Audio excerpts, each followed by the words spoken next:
Um jornal publicou cartas íntimas que uma das assessoras mais próximas de Donald Trump teria escrito para ele. Que papo é esse, Priscila Asbeck? Que jornal é esse?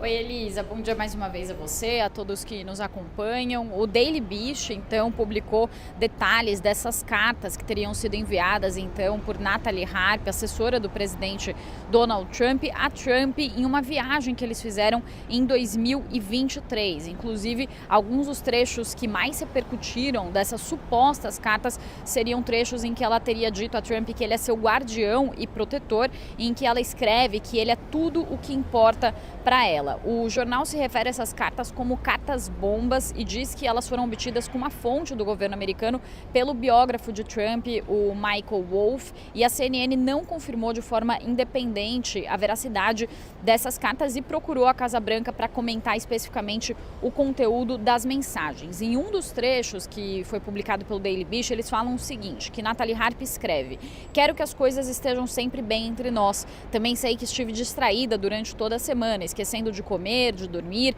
conseguindo dormir apenas algumas horas." E nessa mesma carta ela assina: "Com todo o meu coração, Natalie." Essas cartas, então, como eu disse, teriam sido enviadas em 2023, durante ou logo depois de uma viagem em que Harp acompanhou Trump à Escócia e também à Irlanda, quando ela tinha 31 anos e ele tinha 76 anos.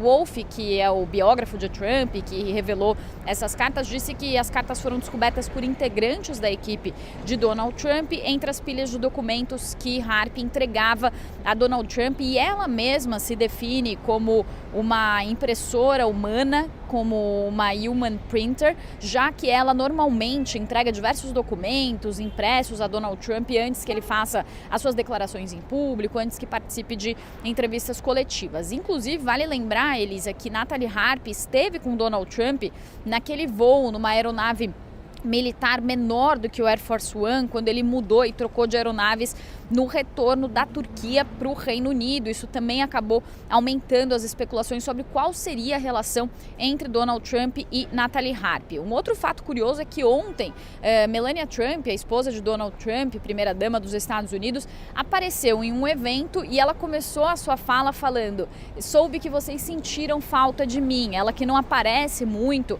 em eventos públicos, mas que apareceu justamente nesse momento, e muitos analistas aqui nos Estados Unidos falam que Melania não faz aparições à toa, que ela aparece em momentos necessários, ou até mesmo quando há algum tipo de crise, algum tipo de especulação. Então eles acreditam que isso possa estar relacionado com essas especulações ligadas a Natalie Harp. Antes da revelação desses trechos da carta pelo Daily Beast, no domingo o senador democrata da Geórgia, o Jon Ossoff, fez algumas declarações, e ele disse que Trump só se importava em viajar com Natalie. Então, o nome de Natalie Harp, que já tinha aparecido durante a revelação de quais eram os integrantes, os assessores que tinham viajado com Trump naquela aeronave militar menor e não tinham embarcado no Air Force One com o resto da equipe da Casa Branca e com os jornalistas, isso já tinha colocado o nome dela em evidência. E aí veio esse senador democrata, então, no domingo, e falou que Trump tinha um interesse em viajar com ela. Isso trouxe uma repercussão enorme, muitas discussões nos jornais aqui, Elisa, ao longo da semana, e agora vieram esses detalhes, então, desses trechos dessas cartas. Trazendo mais alguns trechos que foram revelados, então, pelo Daily Beast. Ela fala que achou que tinha sido a única a ser deixada para trás numa noite que eles estavam juntos, mas que ela tinha sido parada e também mandada de volta ao aeroporto. Ela falou que estava sozinha na van do lado da alfândega, sem o passaporte, que entrou em pânico e devia ter ligado direto para ele, para Donald Trump, em vez de ligar para o serviço secreto. Ela falou: "Se houver qualquer outra coisa que eu tenha feito que tenha causado problemas para você, por favor, me perdoe." Falou que quer que as coisas sempre estejam bem entre eles. Pediu desculpas se ficou distraída durante a semana. Ela falou que não se importa com o que as outras pessoas pensam, mas que ela vê a si mesma sendo rebaixada aos olhos dele, de Donald Trump, e na boa opinião que ele tem dela, e ela falou: esse é o medo que você vê, porque eu nunca quero trazer nada de alegria, nada além de alegria para você. E aí ela agradeceu a Donald Trump dizendo que ele é o seu guardião e protetor nessa vida. E ela também agradeceu a Trump por tê-lo obrigado a se desconectar.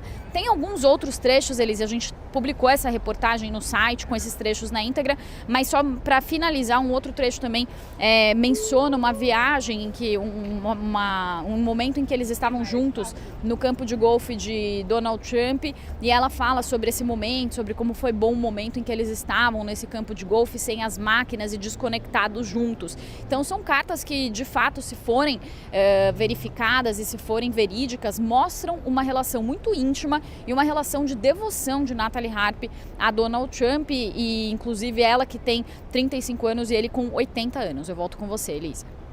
Muito obrigada. Priscila Asbeck, inclusive a CNN nos Estados Unidos, eles entrevistaram o irmão dela e que falou sobre uma obsessão que ela teria com Donald Trump.